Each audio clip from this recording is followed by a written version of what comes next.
Ivan Raiklin is one of them. He served 25 years as both lieutenant colonel and a Green Beret.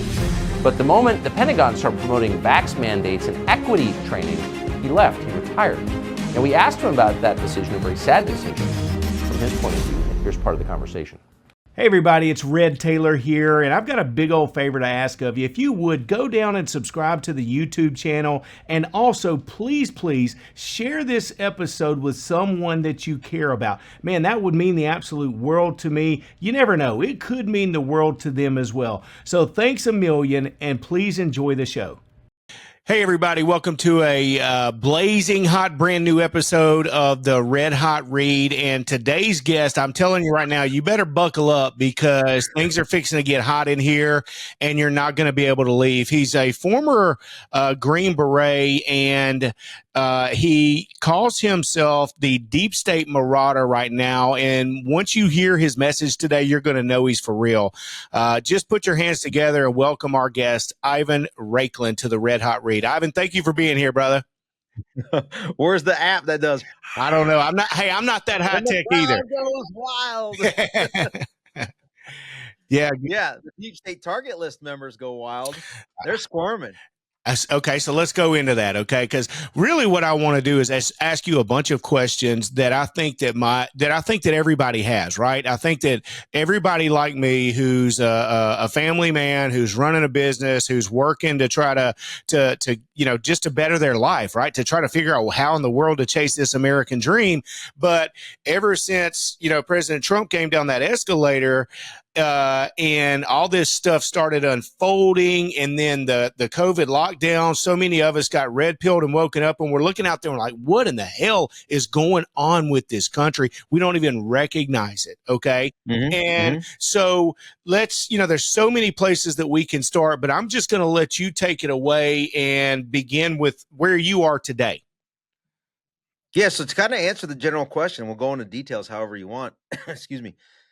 And I'm coughing because I've been talking so long. So bear with me. I'll try to mute it where I can. No, real quick, I want to take up for you. I want to tell everybody, this guy put on Twitter the other day, I don't care, after he was on the Hodge twins, after he's been on Tucker Carlson's show, I think Hodge is over, 2-3 million views now, and they're up there. Yeah, I got to brag 1 second. Come on, go. My Hodge twins video has performed better than the one that they did with Vivek, RFK Jr., Mike Benz, Patrick Bet-David combined. It's blown up, man. It's huge. Boom. It's huge because this message is hitting people right square in the heart, in the jaw, and it's waking them up, and everybody feels the same way, right? I mean, nobody's blind to this crap. So anyways, what we're grateful that he's here for is because he put that tweet out and he said, I don't care how big or small your platform is. If you want me on, shoot me a message and we'll make it work. And here he is today. So go ahead, man. I just wanted to let everybody know you're. Yeah, now I got to deal with the pain of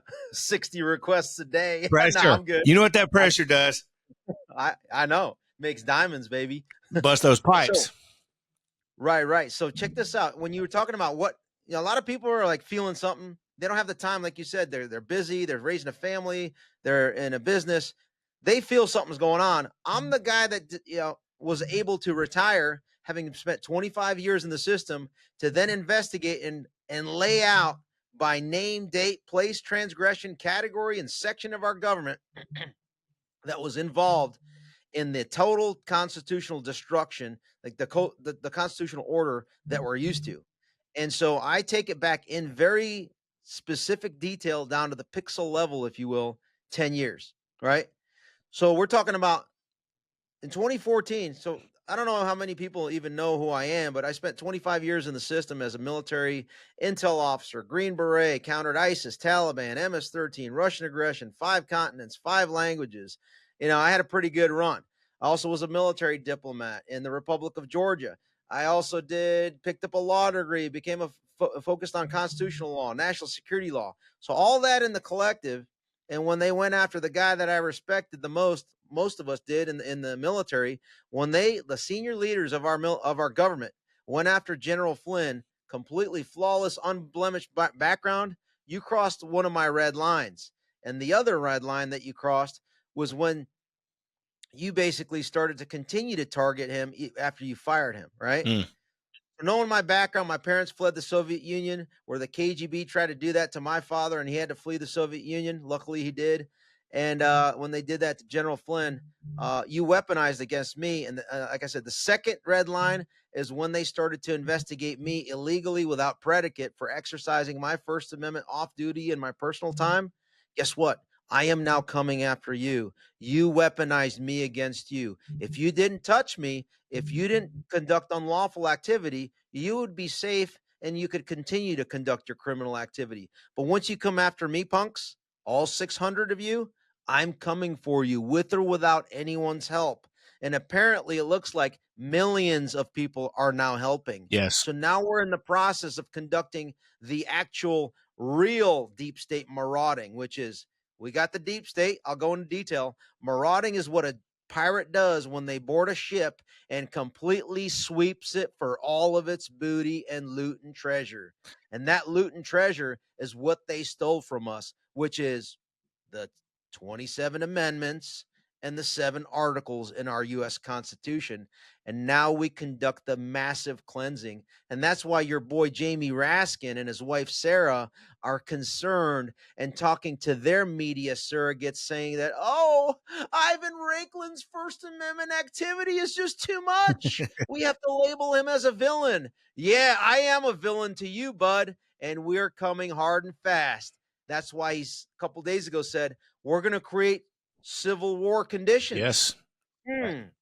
I wonder how that's going to turn out for you, Jamie. So Jamie's advocating for political violence.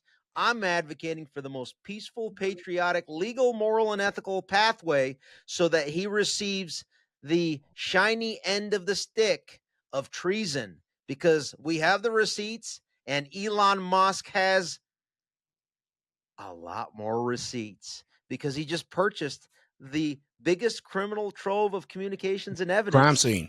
Known as Twitter. The crime scene. He called it a crime scene. He called it a crime and his scene. pronouns are prosecute Fauci. Yes. He needs to change his what is it? His pronouns to transparent, meaning the release of the mother of all Twitter files. Because I mean, those are my pronouns. Transparent. I love it. I love it. So when we talk about the deep state, so the 600, that's the deep state target list. Sorry about that. Yeah, please. We'll edit that out. Lord have mercy. So the target list. Okay. So let's dial that in for every day, folks. Ivan. So deep state and target list. What is the deep state? Is there a deep state? Okay. Elementary school, 3rd grade level. Yeah. And what is this target list all about? Yeah, so let's kind of step this through. For those that are the radical leftists listening to this program, my question to you first is to answer your question again, Red. Is it okay if I come into your home and tell you, hey, buddy, you can't talk anymore? I don't care what you think. You just can't talk, okay? And if you do start talking, not only am I going to take away your digital devices from being able to communicate and talk on the phone, via email, etc. Then if you still try to talk, I'm going to go ahead and stop you from being able to travel. Okay. And I don't really care. And the reason why I want to do that to you is because you're saying stuff that I don't agree with. Okay.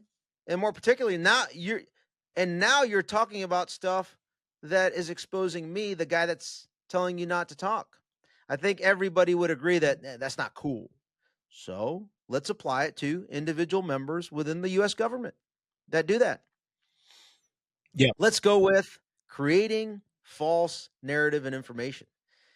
In July 2016, Jim Comey, the FBI director at the time, Andy McCabe, the FBI deputy director at the time, let me put it this way, the director's general counsel, lawyer, Jim Baker, the Andy McCabe's lawyer, Lisa Page, and tell me, you know some of these names? Lover, his lawyer Lover, right? Yeah. And no, Lisa Page's friend was Peter Strzok. Peter Strzok. So I talk about this all the time. I can tell you every single name and what they did. Bottom line is Andy McCabe, Jim Comey, Lisa Page, Kevin Kleinsmith, Peter Strzok, Joe Pientka, Catherine Seaman, who was married to Mike Pence's chief of staff, still is, were all involved in the illegal spying operation from the FBI's perspective into Carter Page, actually, you know what? I'm not going to say General Flynn. Imagine this: Carter Page, a private citizen, former Navy officer. In his private business whole dealing, he's a consultant, oil and gas, goes to Russia, does his deals, comes back and above board debriefs with the CIA. Totally by the book, everything, above board. Well, guess what the FBI wants to do? They need to create some sort of leverage over the Trump campaign because he's an outsider, not leveraged and tethered by either political party, and they need to create dirt so that they can manage and control how he makes decisions. So what do? They try to create predicate by saying, hey, there's Russia involvement in the Trump campaign. Oh, Carter Page actually travels to Russia. Let's pin him with something and create a FISA warrant on him. Well, how do they do that? They have to lie to the FISA court. Who does the lying? Kevin Kleinsmith changed the email that was sent by the CIA saying that Carter Page was communicating with the CIA about his traveling and doing everything above board and he changed it to no, he's not. And that is used by the lead analyst on Crossfire Hurricane, Brian Auten, to then make an assessment into the Woods file, which is the file presented before the FISA court to approve or disapprove a FISA warrant. And he lies in there as well. And then they start spying on Carter Page. General Flynn, 39 people illegally spied on General Flynn. How do we know this? It's because Kash Patel and Rick Grinnell, when he was acting DNI, declassified it. And who were some of the people on that list of 39, which is one of my categories on the deep state target list? It was Jamie Raskin's wife, Sarah. And it was failed Vice President Joseph Robinette Biden, who later becomes the Chinese Communist Party's ambassador to the U.S., squatting in the White House. Maybe not even alive, because I haven't heard from him in days, right? Yeah. So these are some of the names on there, and that's why Jamie Raskin is concerned, because he and his wife are on the list, and appropriately so, and I explain why. Jamie Raskin was the one that was the lead impeachment manager for Impeachment Hoax 2, also known as the insurrection promoting impeachment and the Fedsurrection cover-up impeachment hoax, right? Yes. Now you see why he's all in to protect himself, his wife. And by the way, for a lot of people don't realize this, you can look it up for yourself. It is arguable that Jamie Raskin was the proximate cause death of his son. Some people would call that murdering his own son. Okay. I'm not saying that. I'm just saying that when you look at the sequence of events, Jamie Raskin is absolutely ruthless, right? He makes Ivan the Terrible look like child's play. Because wasn't it the Ivan the Terrible that killed his own son? Yeah. Well, Jamie Raskin appears to have done the same. He's going above and beyond these radical leftist policies of castrating, mutilating genitalia of children, post-birth abortion. I mean, you can call that post-birth abortion. I don't know. He was a teenager, his son, when Jamie post-birth aborted his son. So, I mean, this is ridiculous. These are the type of scum that we're dealing with. And I'm going to pause there because I can go on a tirade for days. No, I love it because your level of information and the way that you're able to communicate it is just elite. So let me dive in on that real quick because a lot of people, because a lot of people like us that are patriots have done so much, unpacking over the years. We've done so much research, and we want to hear a little bit more about General Flynn. Why did they set up General Flynn? Like you said, this man had devoted his entire life to pristine service of our country. Okay. And what they did to him, if we don't realize that the deep state, that the cabal is all powerful and just, on another level of evil and demonic for what they did to this guy, and they can come and do it to any of us anytime they want. We got to find out why did they do it? What the heck? Why did they set up and do what they did to General Flynn? Hey everybody, Red Taylor here, and I wanted to remind you that if at any time you're interested in shopping your health insurance or life insurance rates, my team of experts work for my viewers for free. So reach out to us, click the link in the description at redtailorinsurance.com, and we'll go to work. We'll see if we can save you a ton of money and upgrade your benefits. If we can't, we're going to tell you, hey, stay right where you are. What you have is working, and we're happy for you. If things ever change, let us know. So reach out. We're happy to help. Enjoy the show. Great question. And the deep state target list starts with that.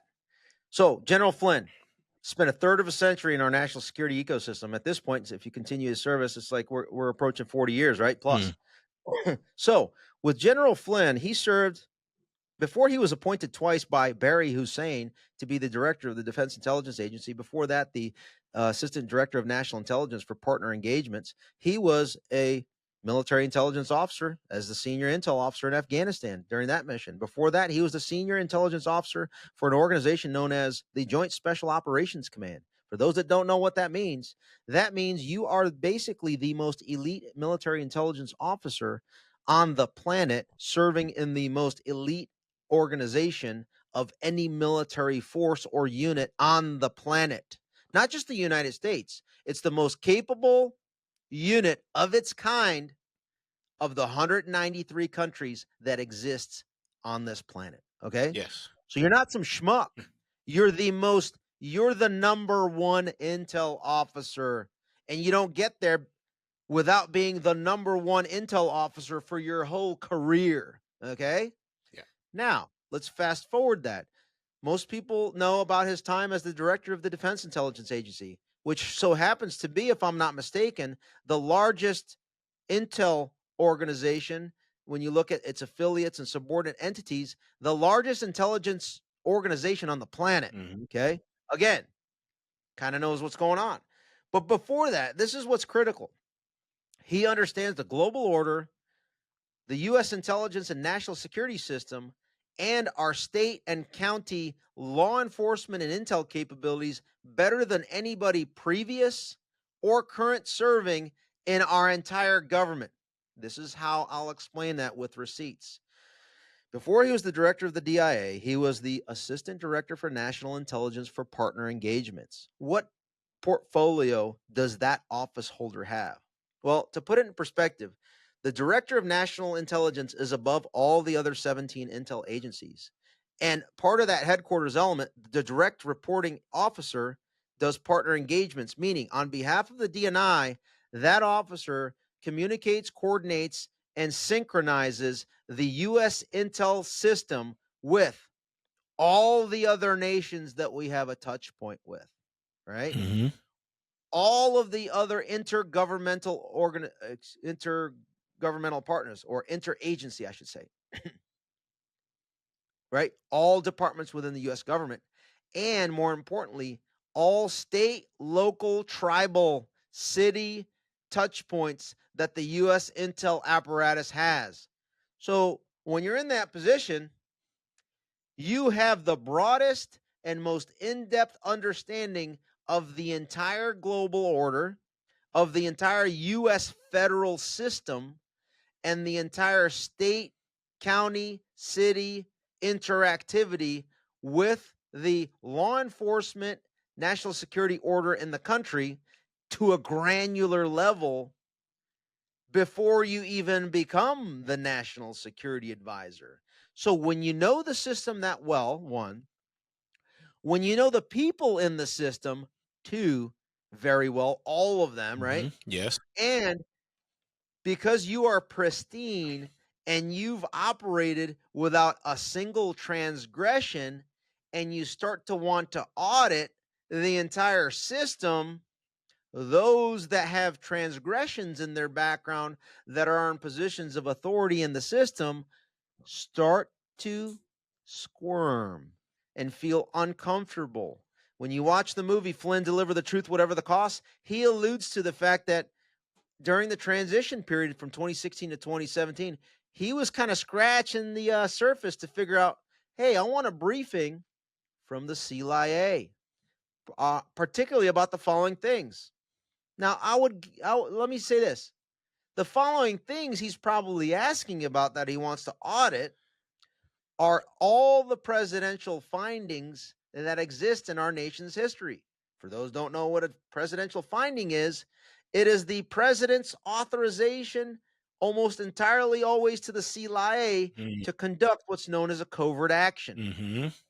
So then when you audit that, you get to see which president authorized it, who executed it, the names of the people that executed it, the budget that was used to execute it, if it's still on the books and still continuing to this day. So, if something was done not above board, properly, lawfully, or could be scrutinized by somebody that is not tethered or complicit in the system that they could blackmail into keeping it under wraps, they are concerned. So, to kind of summarize, to answer your question, he was the existential threat to the military industrial complex of both political parties and the entire national security state at the highest levels, because he would have been the first one outside of their echo chamber of corrupt actors that would be scrutinizing every decision that they made and every penny that they spent, and then report back to the American people through President Trump that this, we don't need that. This, we don't need that. This, we need to remove. The proverbial draining of the swamp was stopped because Mike Pence fired General Flynn, and Mike Pence was the handler on behalf of the deep state of President Trump. That's why they teed him up as vice president. Yeah, and the timing of that is so interesting because, as you stated earlier, he was appointed by Hussein Obama and served in that role for the 8 years during that administration of absolute demolition of the Constitution of the United States and the creation of ISIS et al. And so then, as you said, I served in the Pentagon. So I served at the Defense Intelligence Agency from March of 2012 to 2017 as a government civilian. Okay. During that period of time, later in the summer, 2012 is when General Flynn became the director. Okay. In 2014, in the spring, when he was still director, I was called in from March to June to be in the National Military Command Center at the Pentagon on the Ukraine crisis team. Yeah. So as he was director and calling and speaking truth to power, delivering the truth, whatever the cost, through public testimony, through what's known as the annual posture statement, saying that, yeah, ISIS ain't no JV team. They're a threat. And oh, by the way, this Iran deal, not such a brilliant idea. What happens to him? Barry Hussein resigns him. Yeah. Okay. Yeah. So if you're a Republican like Mike Pence, Chris Christie, Paul Ryan, Ryan Priebus, who else?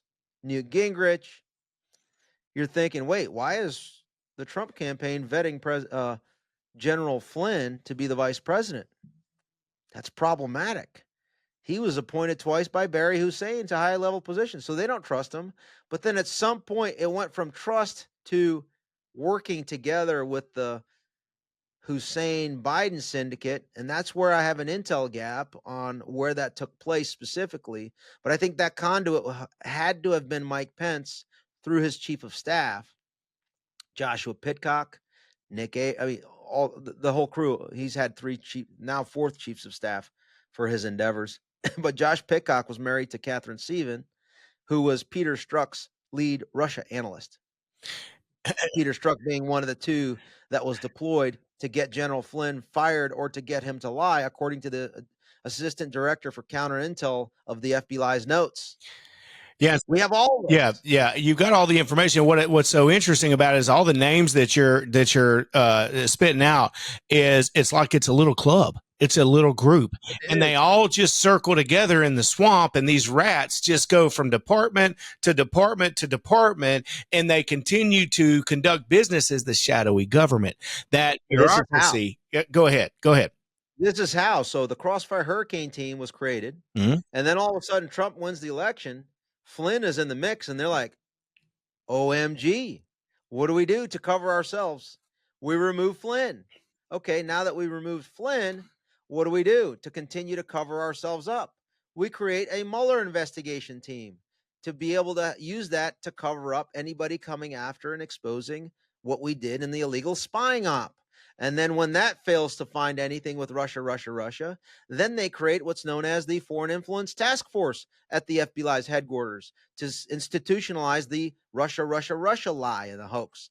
And then what does that institution do? It elevates the former Crossfire Hurricane senior intel guy, Brian Otten, to be the senior intel guy for this new section called the Foreign Influence Task Force, wherein they defend and don't disclose the Biden criminal syndicate laptop. And they coordinate with big tech now that they sent Jim Baker, the former general counsel of the FBI, to be the number 2 lawyer at Twitter, and then Elvis Chan over in the San Francisco field office of the FBI, and Joseph Pientka III, who was the senior ops guy on Crossfire Hurricane, now in San Francisco field office, to go ahead and coordinate the next level of cover-up known as the censorship industrial complex. In addition to that, they go ahead and create an impeachment hoax one headed up by Eric Cheramella and the 2 traitor twins known as Alexander and Yevgeny Vindman.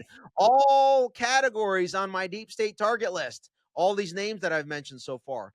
And then their attorneys, Andrew Bakaj, who used to be an attorney for John Brennan. Speaking of John Brennan, he represents another category known as the 51/60 spies who lied and covered for that Biden criminal syndicate laptop.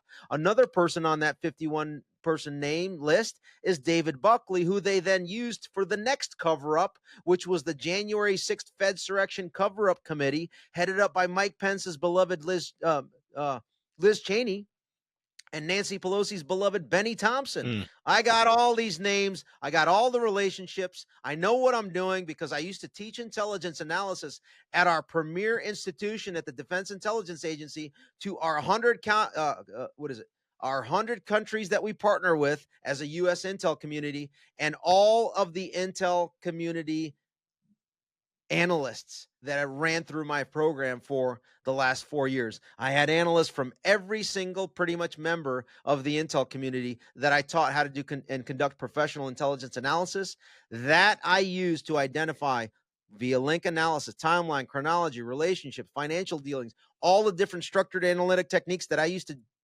teach. I apply to expose these scum. So if you want to learn how to do that, I guess you can reach out to me and we'll run through a course. Yeah, remarkable. Hey, let's talk about something, because I think everybody is really interested in how some of the things that are playing out. We spoke of Elon Musk and President Trump having the interview on Monday on X. Yeah, baby. Oh, yeah. But let's tie it back in to Elon buying Twitter. Okay, 10 and 80% saying immediately it's a crime scene. Now everybody look at the big picture. Damn. What has he done with his headquarters? He's moved it from what state? California to California.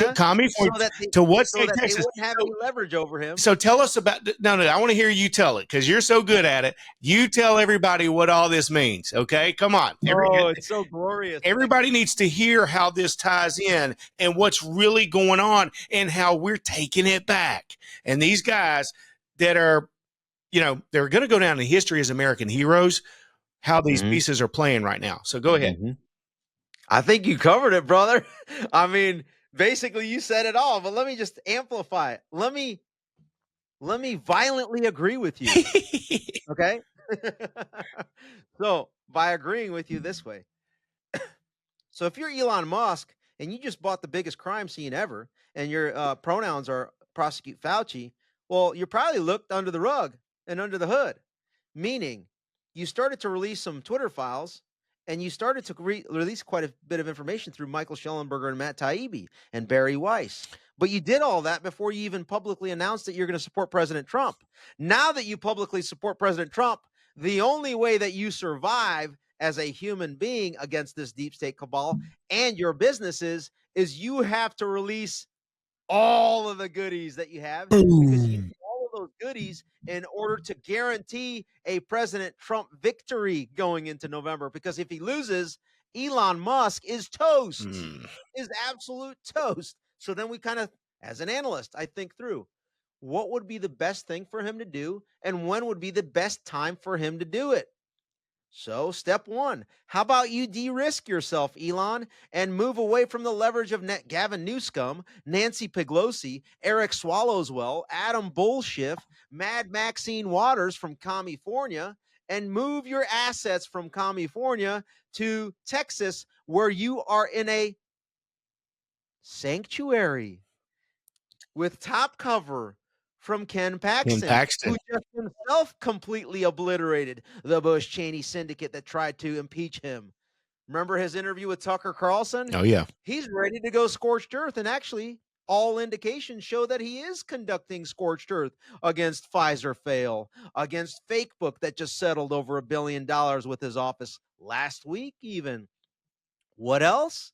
He just started following me on X. He used to follow me on my @Raiklin before that was censored out. Now his account follows me on Ivan Raiklin. Let's go. Oh, I wonder what's that all about, folks. And so Elon Musk moving to Texas into the Michael Cloud congressional district. Yes, I texted Michael Cloud. We'll see how that develops. I only have so much time, folks. I'm trying. I'm doing my thing. So, as Secretary of Retribution, it's a busy job. I mean, come on. I'm busy doing this all day long, every day. So anyway, so he moves to Texas. He's got top cover for Ken Paxton, but more importantly, Ken Paxton, as the AG of Texas, has jurisdiction over Elon Musk's Twitter and everything in there. So if there is an investigation going on that the AG wants to further develop, all he has to do is subpoena the company that is now in Texas that he has jurisdiction over. Whereas before he didn't have that. You see that massive strategic move? Wonderful. It's beautiful. It's so glorious. Beautiful. Wait, let me marinate a little bit. Bam! That's awesome. I love it. Dude, so the two biggest, most influential powerhouses to autocorrect and body check our current system right now back into the constitutional order, Elon Musk, number one, because he controls the evidence and the information, the criminal evidence. Number two, Ken Paxton. The next step is, when should he release the information so that it has the most upside financially for Elon and X? It has the most upside for the First Amendment that he's trying to propose. Because I mean, at the end of the day, if you take him for his word, he bought Twitter to regain our free speech, right? So then we meet that prong. What's the best time for upside for that? And then what's the best upside so that they survive against the deep state politically, right? Because this is a political endeavor at this point. Well, we don't know yet for sure who's going to be the Democrat nominee until the DNC convention is over on August 22nd, right? Right. So you probably want to wait to tailor your mother of all Twitter files until after that takes place. But you need a little bit of time in order to get that put together once you figure out what that is. So let's give them a week, 10 days.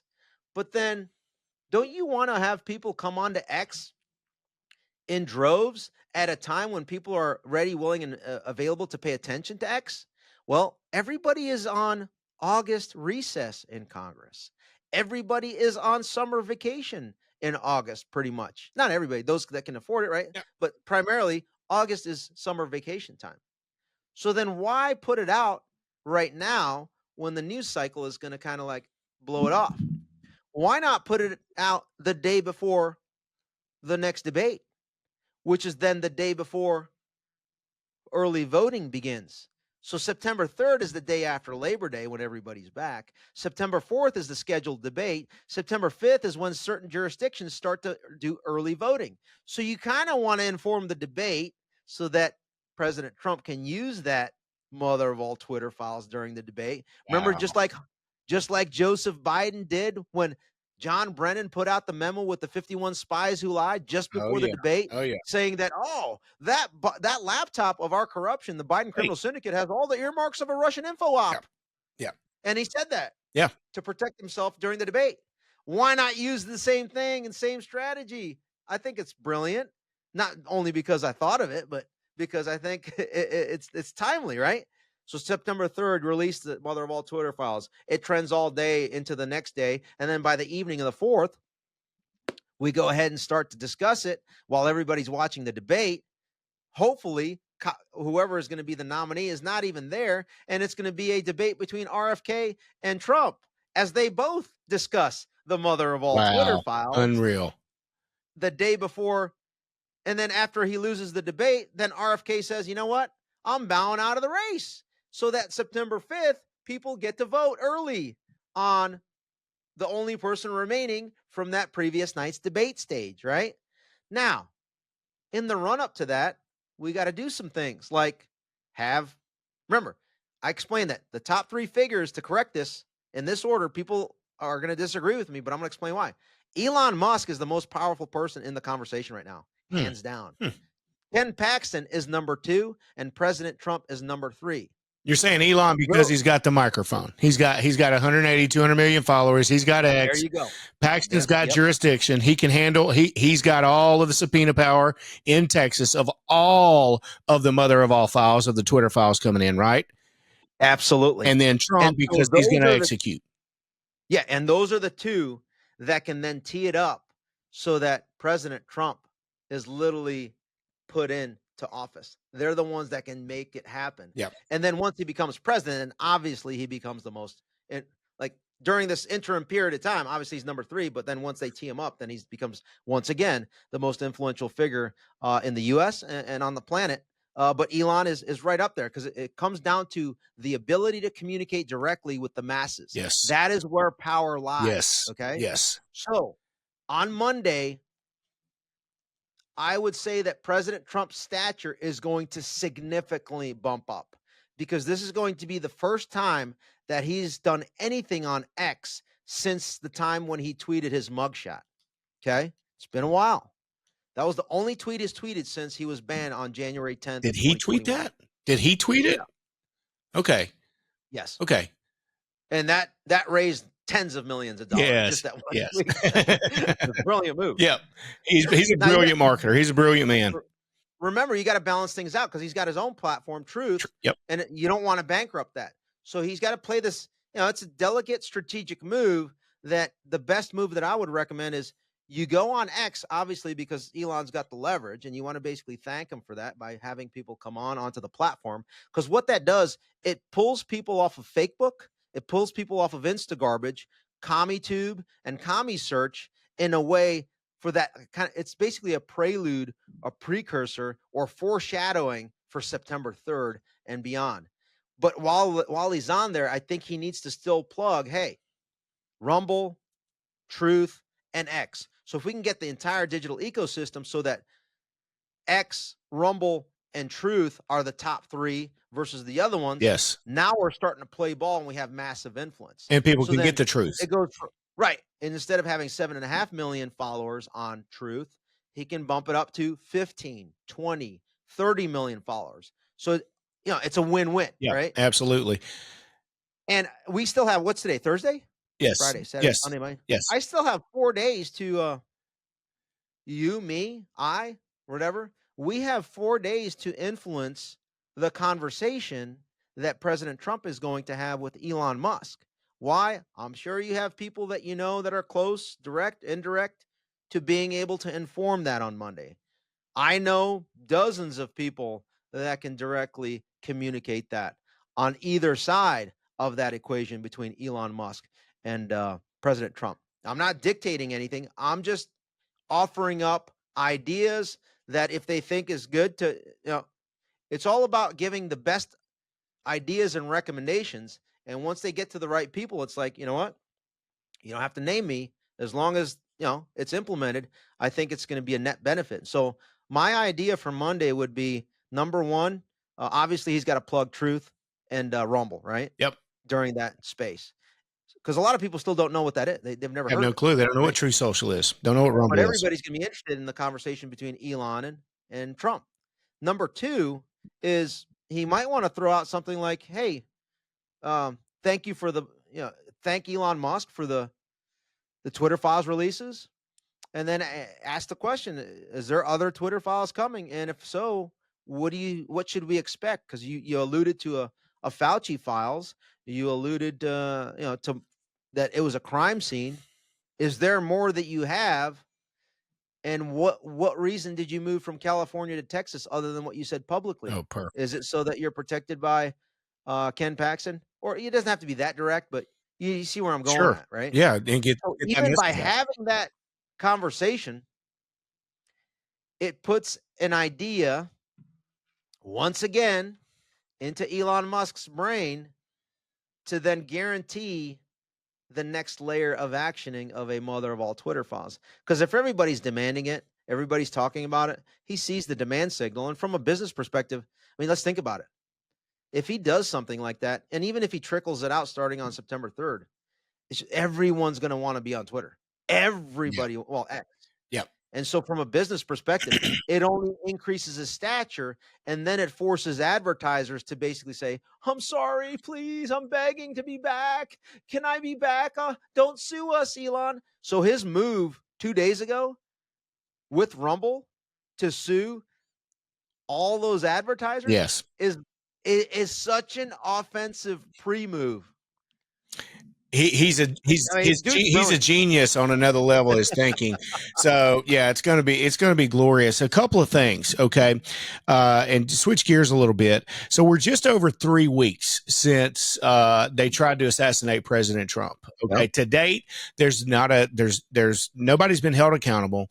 As we understand, has anybody lost their job in the administration? Has anybody in the Secret Service been fired? There's really been zero accountability, and for the most part, the story's dead. Nobody's even talking about it anymore. What's going on there? So my assessment is that the timing of that assassination attempt was basically spot on. I forecasted it in February on Alex Jones's show. A lot of people went after me. Oh, Ivan was calling on the assassination of Trump. No, that's not the case. I'm basically giving you a blueprint of what I think that their strategy is going to be. So once they realize that the lawfare wouldn't stop him from securing the nomination, once they realized that Laurel Loomer, and some other folks were really going really hard exposing the rules committee at the convention and all those things that potentially could happen with the complete removal of Trump and saying, hey, we're not going to be able to nominate a convicted felon. Once we expose that and expose who was on those committees, and we're working the phones and working that to address that, and they realized that they wouldn't be able to block his nomination at the convention, that's when they had to come up with the assassination plot, right? Because if you're assassinated on a Saturday when the convention starts on a Monday, well, obviously you can't vote for a dead person, right? Right. And so who benefits the most by an assassination of Trump? Nikki Haley and Ron DeSantis as VP, right? Yeah. So then when you look at those people that were backing Nikki Haley and Ron DeSantis, it goes back to one of the board members of Faux News. Some people pronounce Fox. The organization that, I will get to that. Who is that? Paul Ryan.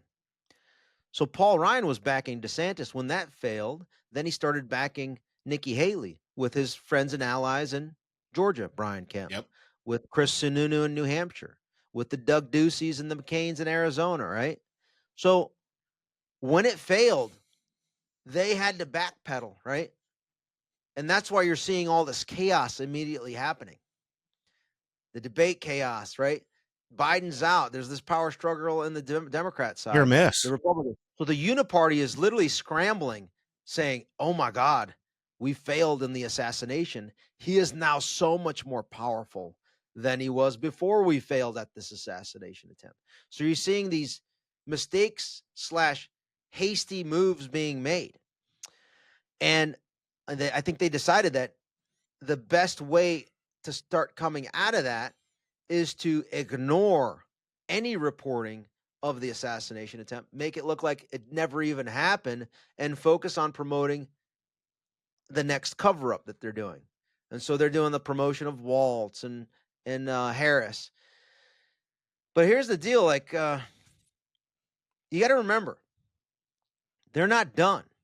They're going to continue to try to assassinate him. They're not going to stop. But if that fails, they have two other options in their disposal, in their arsenal. Number one, remember, Faux News bribed deviant voting systems $850 million. In return, they removed Tucker. Yep. And what else did they get out of it? I suspect that agreement, the settlement they called it, Mm-hmm. the investment, the bribe, Yep. some people call it. It was something like this. Imagine I'm Faux News and you're the CEO of Deviant Voting Systems, and I'm like, hey, bro, here's $850 million. You create the electoral outcome of my choosing for that $850 million in the 28 states that you run machines in the electoral infrastructure. Mm. I'm a private company. You're a private company. And oh, by the way, my buddy, Robin Voss, and others that I have influence over in a lot of these Republican states, they won't do anything about it. They'll just run it like we did in 2020. You run a completely fraudulent election through your systems, no one's going to investigate you. I have your back. What do you say? Low risk event, low risk activity. So I think that is their backstop, the Republican backstop going into the general election to make sure that Trump does not win the 2024 election. Okay. Okay. Now, what do we do to counter that and Yeah, solve it? that's the question. Exactly. Well, here's how we solve it. When Elon Musk releases the mother of all Twitter files, it gets to educate the entire country of all the criminal conspiracies that took place to include the illegal election in Georgia, Wisconsin, Arizona, Michigan, Pennsylvania, Nevada, and the other 39 states that ran their elections according to COVID measures in violation of the state's election laws and in violation of the federal constitution. So we educate the country that way through X, through Elon, through Tucker Carlson, through other folks that are influencers. Remember, as of like yesterday, X is the number one news app in like 100 countries. Yeah, right? their viewership just grew like 10.6% in the last 30 days. So they're growing. All the growth is going on at X right now. All of it. Yeah, all of it. And so it's not some Ivan Raiklin podcast that's talking to 10,000 people. We're talking about this is now becoming the main information platform in the United States. Okay. Yes. So what does that mean? We can use that as a platform to now educate folks that, hey, now that you, the lemmings that were duped into by the names that I mentioned earlier to receiving the clot shot, that thought that it was the most safe and secure election ever in the history of humanity, you were told that never before has the human race seen such a pristine endeavor as the 2020 election, and you bought into it. Well, now you're going to see that all of these conspiracy theories that they labeled us as were actually conspiracy oracles, and the evidence to support it is going to be laid out by the mother of all Twitter files. They are now going to be in a position of like, oh man, I'm angry. Mhm. They're going to be as angry as we were when we first saw this. Right. They're going to be as angry as every single person that descended into DC on January 6th were. All of them. And Million. so then that motivation will be transferred into how do we solve it, which is the question. How do we solve this political crisis we're in, the constitutional crisis? Is that we explain to America the way that we can guarantee illegals don't vote, non-citizens don't vote, the way we guarantee we don't have dirty voter rolls, that we don't have mail drop boxes, that we don't have mail-in ballots, that we don't have signature verification that is fraudulent, that we don't have retail fraud, wholesale fraud, deviant voting systems being manipulated by the $850 million investment by Paul Ryan, that we don't have any foreign interference. The only way that I've come up with constitutionally to fix this is to advocate for Article 2, Section 1, Clause 2 to be conducted at the state legislature level so that we live stream on X, Rumble, and Truth, and wherever else. Every state rep and every state senator on November 5th stands up and votes on how they allocate their state's electors for president and vice president. Wow. 274 electoral votes are controlled by Republican legislatures. That is the majority. And it would be done free, fair, transparent under Article 2 of the U.S. Constitution, Section 1, Clause 2. So not even same day in-person paper ballot. Not even same day in-person paper ballot. You're saying go straight to the election. Same day, in person, live streamed. You know who the registered voters are. You know who's registered to vote by what political party, and you actually see those voters voting live. And so imagine a time where a Republican on live TV, where his constituents, his family, his friends, his neighbors, his every church fellow, every activity that they do, and the country and the state, etc., in the world sees how they vote. You think there's going to be a Republican that will vote for a Democrat, Not for going the to happen. Democrat nominee? Not going to happen. Under those circumstances of live transparency, it would be a let's think of the word I want to use. Let's just say the response will be more aggressive than what we did to Liz Cheney and Adam Kinzinger, times a trillion on steroids to the max. Yeah. Yeah, absolutely. Agree 100%. That's a solution. No doubt. There's a lot of merit to that. I think. But here's the problem that we face after that. You want to know? Yeah. So, like, okay, he wins the election under that framework, but guess what? Kevin McCarthy is a problem because he has influence over a couple of senior folks, massively senior folks at a minimum within the Trump campaign. And I think he's basically trying to this is how. He wants to be the chief of staff for President Trump. And this is how he's going to leverage that. I want people to be aware of this. So the leverage that he has is you take me, I'm going to say from his perspective, you take me in as chief of staff. If you commit to that, I will ensure that we have a majority Republican House as well, so that there's no impeaching of you. But on the same side, he's going to be the one controlling on behalf of the uniparty all information going into the White House, the president. So he's going to act as Mike Pence 2.0. Right. To protect everyone from being live stream swatted, raided, as I mentioned, of the 600 on my deep state target list, right? Just like they did to Roger Stone, Peter Navarro, Steve Bannon, John Eastman, MTG, congressman, MTG swattings, etc., or Scott Perry, congressman from Pennsylvania, where they took his assets. So listen closely, Jamie Raskin, because I'm about to get to you. We're going to set the precedent that they already set on MTG and Scott Perry. So going into it, Kevin McCarthy is going to use that as leverage. How? Because he has what's known as the Congressional Leadership Fund, a PAC, an affiliated PAC that has the ability to fundraise significantly. That's how he was able to secure the speakership, because he's the number one fundraiser within the House at the time. He still may be, which means he can take that money and say, hey, if you don't pick me and bring me in as the chief of staff, I will make sure that the House is set up in a manner that either I become the Speaker of the House and allow for your, not even impeachment, allow for you to be removed as a candidate on January 3rd of 2025 by Jamie Raskin under our 14th Amendment, Section 3, where we call you an insurrectionist, okay? And you're no longer able to be a president and sworn in on January 20th.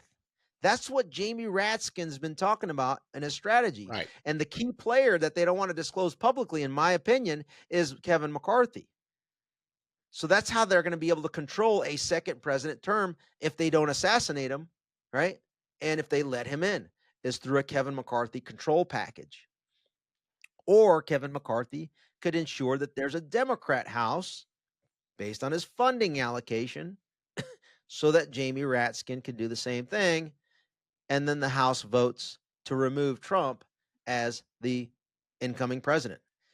That's what I think their play is. And so we have to come up with a strategy on how to, one, expose Kevin McCarthy and start to think through, how do we remove that out of the equation? And I think the first step is to expose this as a potentiality. I think it makes sense, but I want to I'm thinking through this real time as I'm learning this, and I want to hear your thoughts and everybody else's thoughts on it, Red. No, that kind of are in the mix. I think it's absolute a strategy and effective. I think one of the issues that I have, and a lot of folks like me have, is the fact that these things have been playing out in our system before us for, really the last 4 years, since most of us have been red pill, right? And been awake on it. And what we see is the evidentiary is that we are behind. Okay. The deep state, the cabal, the enemy, they are better suited. They are better equipped. They are better prepared to play this deviant game. They've got players in place. They've got a higher skill level, and they've got more desire, simply because if President Trump does get back in the White House, it's game over. Right. And there's, like you said, the castration begins. So yeah, I guess we're going to have to wrap up. My next one, we're already at 2:00. Yep. My question is, I know. So how do we enforce it? Who enforces it? Who on our side, which one of the good guys is gonna run the play for us? I'll answer it this one, and I got to go. Okay. The attorneys general that are red, Paxton, Chris Kobach. The district attorneys in the 2,500 red counties and the sheriffs in the 2,500 red counties can go ahead and continue the one-tier justice system and precedent that was already set by good old Jamie Raskin's 600 colleagues. For example, Fulton Fanny, what did she do? What did Fat Al Bragg do in Manhattan? And what did Big Tish? Big Tish, Tisha James. Peekaboo. Yeah, Peekaboo James. Yeah.